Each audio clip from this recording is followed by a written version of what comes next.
Computer networking এর chapter 1-এ আমরা পুরো বই সম্পর্কে একটা ধারণা নিব এবং এই চ্যাপ্টার 1-এ আমরা এই ইন্টারনেটের ইনফ্রাস্ট্রাকচার এর কম্পোনেন্ট এর স্কেলেটন সম্পর্কে আমরা হাই লেভেল একটা ডেসক্রিপশন আমরা পাবো এবং এখান থেকে আমরা ইন্টারনেট কি, ইন্টারনেটে কি কি ধরনের সার্ভিস আছে, কি কি ধরনের প্রোটোকল আছে, কি কি স্ট্রাকচার আছে, এর কাঠামোগত দিকটা নিয়ে আমরা আলোচনা করবো চ্যাপ্টার 1-এ।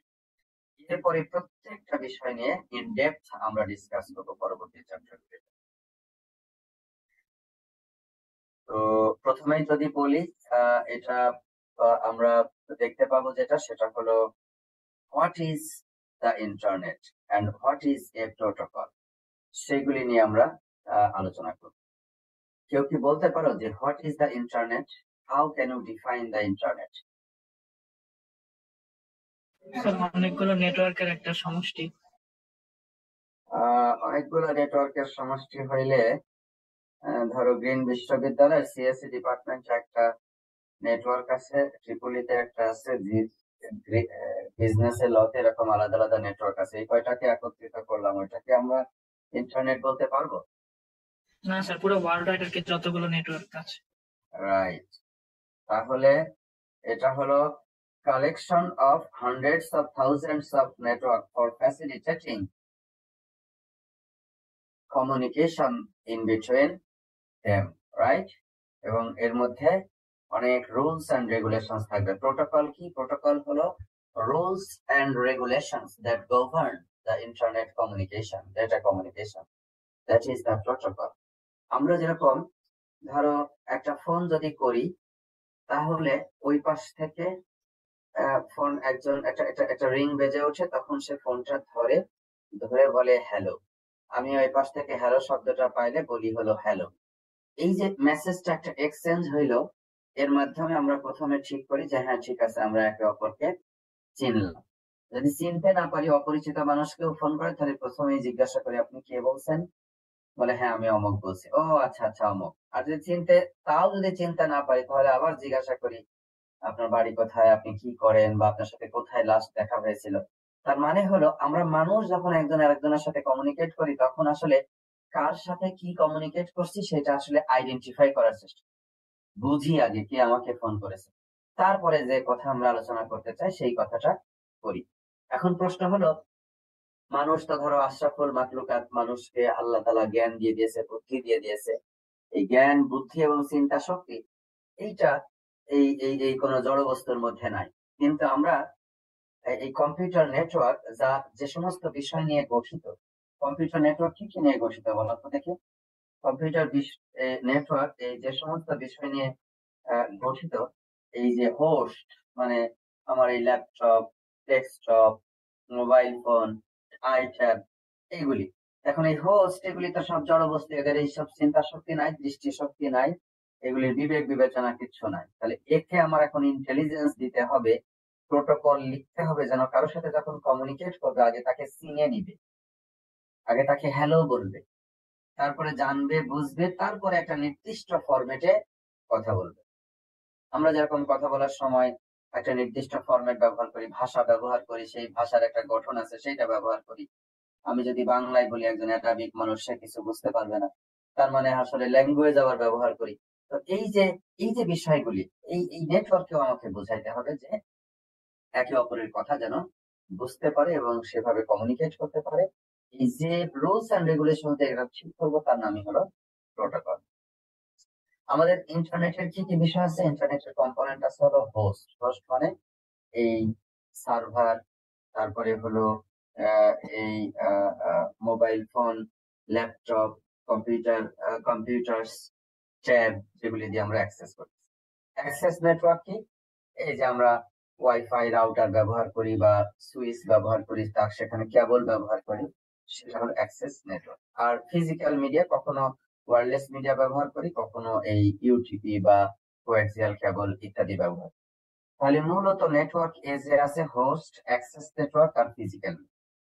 আর নেটওয়ার্ক কোরে কি আছে? কোরে আছে হলো সুইচিং মেকানিজম, যে আমি এখান থেকে ডেটা পাঠাবো আমেরিকায়, এখন এইটা নানান পথ দিয়ে যেতে পারে।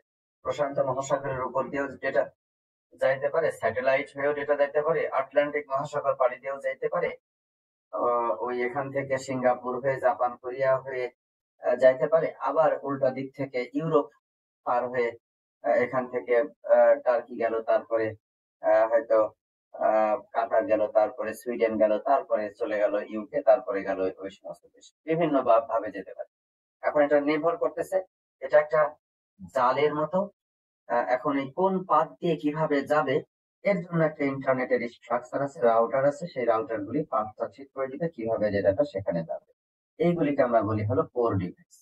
তাহলে ইন্টারনেটের যত ধরনের ডিভাইস আছে তাদেরকে বড় দাগে আমরা দুইটা ভাগে ভাগ করতে পারি, একটা হলো এজ ডিভাইসেস আর একটা হলো কোর ডিভাইসেস। এজ ডিভাইসেস হলো হোস্ট,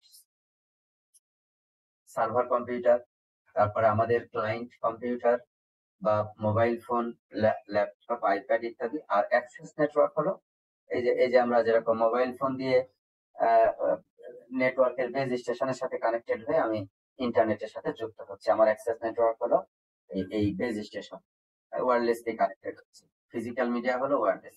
আর যদি আমি ওয়াইফাই দিয়ে এখানে কানেক্টেড থাকি তাহলে আমার ওয়াইফাই হলো অ্যাক্সেস নেটওয়ার্ক, এখানে আমি ওয়্যারলেস দিয়ে ওয়াইফাইয়ের পিছনে আমার কোয়াক্সিয়াল কেবল আছে অথবা ইউটিপি কেবল আছে, সেটার মাধ্যমে সুইচ হয়ে রাউটার হয়ে কোনো একটা আইএসপি এর সাথে কানেক্টেড আছে, তারপরে আমি ইন্টারনেটের সাথে কানেক্টেড থাকলাম। এই ধরনের ডিভাইস গুলিকে আমরা বলছি হলো network edge devices that are connected to the end hosts. Core devices হলো router, switching mechanism, gateways, switches, etc. that are handling routing of the data packets from source to destination, সেই বিষয়গুলি থাকবে। আর মূলত আমরা নেটওয়ার্কের পারফরমেন্স মেজার করি হলো যে যত পরিমাণ ডেটা পাঠিয়েছি সবগুলি ওখানে গেছে কিনা, লস, যেটাকে আমরা অনেক সময় রিলায়েবিলিটি বলি। লস হলো রিলায়েবিলিটির উল্টাটা। হাই রিলায়েবিলিটি মানে লেস লস, মানে যত 100 প্যাকেট পাঠাইলাম তাহলে 90 প্যাকেট গেল, তার মানে ওর রিলায়েবিলিটি 90%। আর লস হলো 10%। ডিলে হলো এন্ড টু এন্ড ডিলে, কি কত মিলি সেকেন্ড সময় লাগছে ডেটা পাঠানোর পরে ওইখানে পৌঁছাইতে। থ্রুপুট, এটা হলো ডেটা রেট, কি পরিমাণ ডেটা রেটে আমি ডেটা ট্রান্সফার করতে পারছি। ভয়েস হলে একরকম, ভিডিও হলে একরকম, ইমেল ইন্টারনেট ইউজেস হলে আর একরকম। কোনো ডেটা যদি ডাউনলোড করতে চাই, সফটওয়্যার ডাউনলোড করতে চাই, বড় ফাইল মুভি ডাউনলোড করতে চাই, তাহলে তাদের থ্রুপুট অত্যন্ত গুরুত্বপূর্ণ। আমরা চাই কম সময়ের মধ্যে বেশি পরিমাণ ডেটা যেন ডাউনলোডেড হতে পারে। তোমাদের একটা প্রশ্ন করি, বলো তো দেখি ইন্টারনেটের সবচাইতে দামি রিসোর্স কোনটা, সবচাইতে কস্টলি রিসোর্স কোনটা? কথা বলতে হবে কিন্তু। Optical fibre sir. Optical fibre, আচ্ছা, কে বললো এটা? স্যার আমি মিনহাজুল ইসলাম। না, আমি বললে তো কিছু বোঝা যাইতেছে না। মিনহাজুল ইসলাম, তাই তো? জি স্যার। আচ্ছা, কেয়ামনি বলো তো দেখি, কেয়ামনি শুনতে পাচ্ছ আমাকে?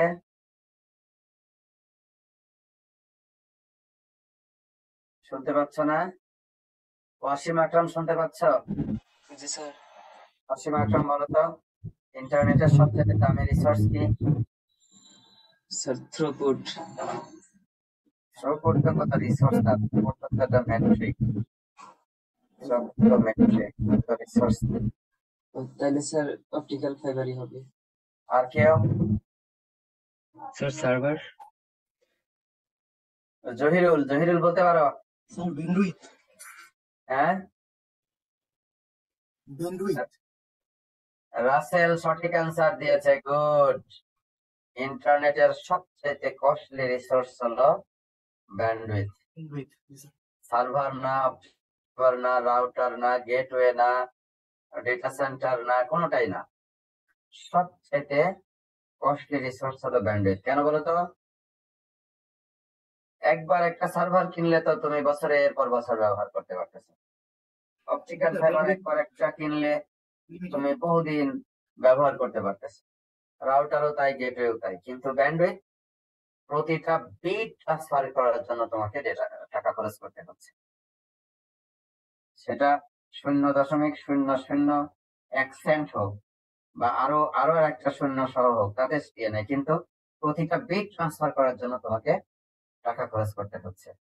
এবং সমস্ত বিজনেস, এর পিছনের সমস্ত business, network, infrastructure, service, internet, application যা কিছু দিচ্ছে, মূল বিজনেস কিন্তু ব্যান্ডউইথের বেচাকেনা।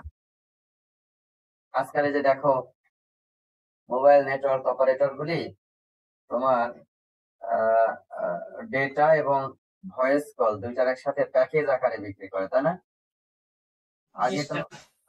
আগে তো ডেটা ওইভাবে বিক্রি করতো না, প্যাকেজ দিত না, শুধু ভয়েস এর বিভিন্ন ধরনের প্যাকেজ ছিল, প্রিপেইড, পোস্টপেইড, নানান ধরনের রেট ইত্যাদি ছিল।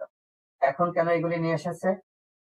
এখন এগুলি নিয়ে এসেছে এই কারণে যে মানুষ এখন কথা বলার জন্য হোয়াটসঅ্যাপ ব্যবহার করে, কথা বলার জন্য মেসেঞ্জার ব্যবহার করে, ভিডিও ট্রান্সফারের জন্য জুম অ্যাপ্লিকেশন ব্যবহার করে, মিটিং এর জন্য ইত্যাদি ব্যবহার করে।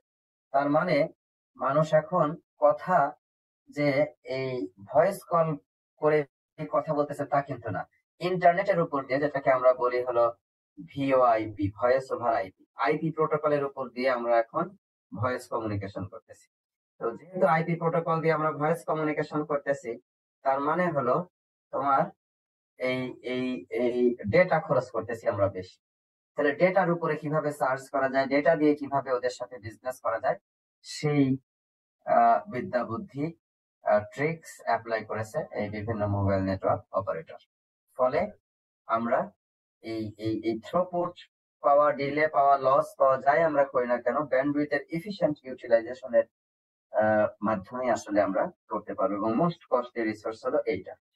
তো আমরা এই বইয়ে যতগুলি পেপার কি বলে বিভিন্ন পলিসি পড়বো, দেখবা যে এই ব্যান্ডউইথের এফিশিয়েন্ট ইউটিলাইজেশন কিভাবে করা যায়, এটা বহুদিন যাবত একটা রিসার্চ ইস্যু হয়ে আছে for the research community in the internet. এবং এই গত 2-3 বছর আগেও ইন্টারনেটের নতুন প্রোটোকল এখানে এসেছে, যেটাও আমরা এই কোর্সের মধ্যে পড়বো। তার মানে হলো প্রতিনিয়ত মানুষ চেষ্টা করছে কিভাবে নেটওয়ার্কের এফিসিয়েন্সি বাড়ানো যায় এবং বিভিন্ন ভাবে এই সার্ভিসের যে ফ্যাসিলিটিস গুলি আছে সেগুলি কিভাবে দেওয়া যায়, সেজন্য তারা চেষ্টা করে আসছে। তো দেখো, ইন্টারনেটে হলো বিলিয়ন্স অফ ডিভাইসেস। বর্তমান ইন্টারনেটে তোমরা নিশ্চয়ই জানো মোট যতগুলি মানুষ ইন্টারনেটের সাথে কানেক্টেড, তার চেয়ে বেশি ডিভাইস কানেক্টেড। 2015 সালের অগাস্ট মাসে number of devices connected with the internet has crossed the number of humans that are connected with the internet. এবং 2030 সালের মধ্যে এইটা প্রায় 50 বিলিয়ন। পৃথিবীতে মানুষ কত? 8 বিলিয়ন, 7.5-8 বিলিয়ন মানুষ এখন। তো এইটা এখন ধরো প্রায় 15 মিলিয়ন মতো ডিভাইস ইন্টারনেটের সাথে কানেক্টেড। তোমার কার ইন্টারনেটের সাথে কানেক্টেড, তোমার টোস্টার ইন্টারনেটের সাথে কানেক্টেড, তোমার রাস্তার লাইট এগুলি ইন্টারনেটের সাথে কানেক্টেড, বহু সংখ্যক সার্ভার মেশিন, রাউটার ইন্টারনেটের সাথে কানেক্টেড। আজকাল ইন্টারনেট অফ থিংস আবিষ্কার হওয়ার ফলে বাসার মধ্যে এই রেফ্রিজারেটর থেকে শুরু করে তোমার হলো এই তোমার ওভেন, তারপর তোমার ওয়াশিং মেশিন, এগুলিও সব এখন কার সময় ইন্টারনেটের সাথে কানেক্টেড, টিভি ইন্টারনেটের সাথে কানেক্টেড। তো এরকম একটা বাসায় যত মানুষ ইন্টারনেটের সাথে কানেক্টেড, তার চেয়ে বেশি পরিমাণ ডিভাইস এখন ইন্টারনেটের সাথে কানেক্টেড হয়ে যাচ্ছে। উন্নত বিশ্বে এই পরিমাণ আসলে আরো অনেক বেশি। আমাদের দেশেও এটা খুব দ্রুত পেনিট্রেট করতেছে। এই কারণে ইন্টারনেটের হোস্টের সংখ্যা এত বেশি বেড়ে যাচ্ছে যে এই ইন্টারনেটের ব্যবস্থাপনা প্রোটোকল আগে যেভাবে চলতো বর্তমান সময়ে সেই ওল্ড প্রোটোকল সিস্টেমে চালানো সম্ভব হচ্ছে না। এবং এখন যত মানুষ ওয়ার্ড মিডিয়ার মাধ্যমে ইন্টারনেটের সাথে কানেক্টেড, তার চেয়ে বেশি হলো ওয়্যারলেস মিডিয়ার মাধ্যমে ইন্টারনেটের সাথে কানেক্টেড। মানে আগে মানুষ হলো ইন্টারনেটের সাথে কানেক্টেড থাকতো ধরো এই অপটিক্যাল ফাইবার দিয়ে, কোয়াক্সিয়াল কেবল দিয়ে, ইউটিপি কেবল দিয়ে, রাউটার সুইচের মাধ্যমে কানেক্টেড হয়ে তারপরে ইন্টারনেটের সাথে কানেক্টেড থাকতো। এখনো আছে, কিন্তু তার চেয়ে অনেক বেশি এখন মানুষ হলো ওয়্যারলেস ডিভাইস দিয়ে কানেক্টেড। একই ব্যক্তি একাধিক ডিভাইস দিয়ে সাইমালটেনিয়াসলি ইন্টারনেটের সাথে কানেক্টেড, এবং পিছনে কোনো ব্যক্তি নাই, শুধু ডিভাইস ইন্টারনেটের সাথে কানেক্টেড। ফলে প্রচুর পরিমাণ ডেটা এখন ইন্টারনেটে আসছে। এই কারণে এই ইন্টারনেটের ডেটা সমূহকে হ্যান্ডেল করার জন্য আমাদের আরো বেশি স্মার্ট আর কমিউনিকেশন প্রোটোকল প্রয়োজন হচ্ছে। এবং আমাদের বিভিন্ন ধরনের সুইচিং মেকানিজম আমরা পড়বো। এই যে প্যাকেট গুলি এখানে রাউটারের ভিতর দিয়ে যাচ্ছে, এইটা ধরো একটা এন্ড হোস্ট, এইটা একটা এন্ড হোস্ট, এটা হলো একটা সার্ভার, এটা হলো একটা ক্লায়েন্ট। এখান থেকে ডেটা যেতে হলে এই যে পাথ, অনেক ধরনের পাথ দিয়ে এখানে যাওয়া সম্ভব। এইভাবে এইভাবে এদিক দিয়েও এরকম ভাবেও এখানে যাওয়া সম্ভব। এরকম অনেকগুলি পাথ আছে, কোন পাথ দিয়ে কিভাবে যাবে সেটা হলো সুইচিং মেকানিজম ঠিক করবে। কমিউনিকেশন লিংক হিসাবে আমরা জানি ফাইবার আছে, কপার আছে, radio, that means year satellite communication আছে ইত্যাদি। আর ব্যান্ডউইথ যত বেশি হবে ডেটা রেট তত বেশি পাওয়া যাবে, ব্যান্ডউইথ যত কম হবে ডেটা রেট তত কম পাওয়া যাবে। তোমরা শ্যাননস ফর্মুলা তোমরা পড়েছো। সাধারণত ইরোর পরিমাণ যদি কম হয় তাহলে ডাবল অফ দি সিস্টেম সেই পরিমাণ সাধারণত পাওয়া যেতে পারে। দেখো এই যে এই পূর্ণাঙ্গ ছবিটা দেখো। সাধারণত ব্যাকবোন নেটওয়ার্ক গুলি বিভিন্ন ধরনের আইএসপি, ইন্টারনেট সার্ভিস প্রোভাইডাররা প্রোভাইড করে, ন্যাশনাল অর গ্লোবাল লেভেলের আইএসপি। আর আমাদের বাড়ির কাছাকাছি বা অফিসের কাছাকাছি যেগুলি থাকে ছোট স্কেলের আইএসপি, এগুলোকে আমরা লোকাল আইএসপি বা রিজিওনাল আইএসপি বলি। এবং কোন কোন আজকালকার দেখো প্রায় প্রত্যেকটা মোবাইল নেটওয়ার্ক অপারেটর নিজস্ব ডেটা সেন্টার আছে। আজকাল প্রায় প্রত্যেকটা একাডেমিক ইনস্টিটিউশনের, বিশেষ করে বিশ্ববিদ্যালয়গুলির নিজস্ব ডেটা সেন্টার আছে, এবং সেখান থেকে তাদের সমস্ত এই সার্ভিস গুলি তারা প্রোভাইড করে। বড় বড় অফিসের বাংলাদেশ ব্যাংক বলো, বিভিন্ন ব্যাংকিং বলো, তাদের নিজস্ব ডেটা সেন্টার আছে। কারণ কি, প্রচুর পরিমাণ মানুষ এখন ইন্টারনেটে ফাইন্যান্সিয়াল ট্রানজাকশন করছে। সেই ফাইন্যান্সিয়াল ট্রানজাকশন যেন দ্রুততার সাথে সেই সার্ভিস গুলি দেওয়া যায়, এই জন্য অন্য কারো সার্ভিসের উপরে নির্ভর না করে তাদের নিজস্ব ডেটা সেন্টার দিয়েছে, এবং কন্টেন্ট তারা নিজস্ব কন্টেন্ট তারা সেখান থেকে প্রোভাইড করছে। এবং খুব দ্রুত যেন এই হোম বা অফিসকে সার্ভিস প্রোভাইড করা যায় সেজন্য তারা করছে। এবং প্রচুর পরিমাণ ডিজিটালাইজেশন হচ্ছে এই কারণে যে তথ্যের দক্ষ ব্যবস্থাপনার উপরে নির্ভর করছে আসলে একটা একটা অর্গানাইজেশন কতটা ভালো চলবে। এবং যে অর্গানাইজেশন যত বেশি ডেটাকে ইফিশিয়েন্টলি স্টোর করতে পারবে, প্রসেস করতে পারবে, এবং সেই প্রসেস ডেটার উপরে ভিত্তি করে নলেজ তৈরি করে সেই নলেজ দিয়ে ডিসিশন মেক করতে পারবে, সেই অর্গানাইজেশন তত ভালো চলবে। একটা সময় একটা রিপোর্ট পাইতে বহুদিন সময় লাগতো, দেরি হইতো, কিন্তু এখন কিন্তু তাৎক্ষণিক আমরা বিভিন্ন রিপোর্ট পেয়ে যাই এই information system, networking system efficiently establish হওয়ার কারণে। আজকাল তোমরা ঘরে সেট টপ বক্স দেখতেছো, এবং সেখান থেকে আমরা বিভিন্ন ইন্টারনেটের মাধ্যমে দেখতে পারি। গেমিং ডিভাইস, ইন্টারনেট ফোন তোমরা দেখতে পাচ্ছ, ফোনও এখন কমিউনিকেশন হচ্ছে ইন্টারনেট লাইনের উপর দিয়ে ভিত্তি করে। আজকাল ফটো ফ্রেম আগে আমরা বাসায় ফটো ফ্রেম এখনো আছে, ফটো ফ্রেম বলতে একটাই ফ্রেম ওখানে থাকবে, একটাই ছবি ওখানে থাকবে, কিন্তু এখন কিন্তু এইটা না। এখন হলো কি আইপি পিক্সেল ফ্রেম, যে আমরা যে কোনো জায়গা থেকে ওখানে কোন ফটোটা আজকে ওখানে প্রদর্শিত হবে সেটা কিন্তু আমরা এই মুহূর্তে যে সমস্ত ঘটনা ঘটছে সেগুলির উপরে ভিত্তি করে আমরা এগুলিকে দিতে পারতেছি। তার মানে আমার লাইভ, সবসময় লাইভ, এবং প্রতিনিয়ত আমরা এটাকে পরিবর্তন করতে পারছি। রেফ্রিজারেটর থেকে শুরু করে সমস্ত জিনিস এখন, সিকিউরিটি ক্যামেরা, প্রচুর পরিমাণ সিকিউরিটি ক্যামেরা।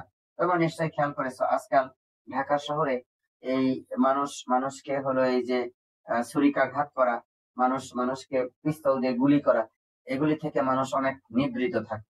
কারণটা কি বলতো, ঢাকা শহরের অলমোস্ট যেখানেই তুমি যাবা কোনো না কোনো আইপি ক্যামেরার আন্ডারে আছে, এবং একাধিক আইপি ক্যামেরার আন্ডারে আছে।